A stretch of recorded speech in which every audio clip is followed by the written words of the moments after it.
Stadia. Now what to say? Hey, Stadia, the day now we are mono.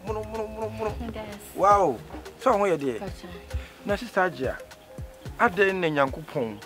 Atimi atwa do abetina ha. Aso da so bisi di bia ya so de ha. Stadia wo ma.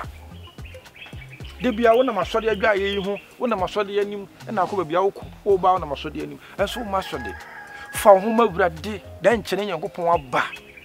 Sister Ajia, give yourself to God and God give himself to you.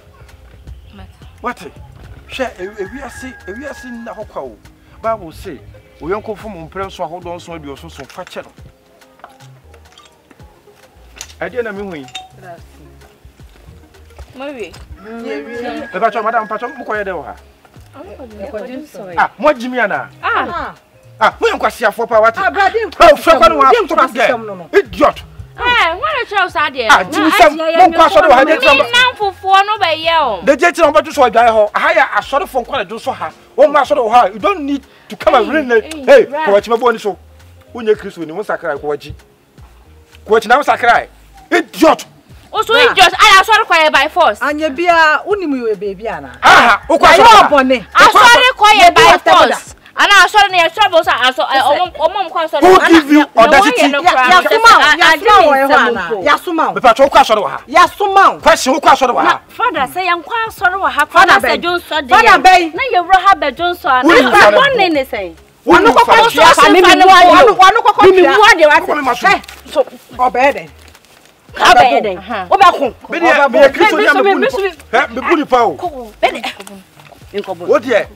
Some mo se haramba Johnson a wo de be se mi donyame me bodua gu Johnson so boya so kuya ni pamboni so ya ba yaw asore ba jira ntai asore na papa na okoma sori ana okoyi we asore be mu na wo ka chen se father be we na sese ne oye bema father father we ya boa Abua na betu na we na ade mene wo na mene wo wate mo kware na kware ne mema kwade dada mo ase bia bia no dependent no wani wana no bema kwade da ere ben kwase wo se ya hwe wa fere bema na nya onye bema me fa Christopher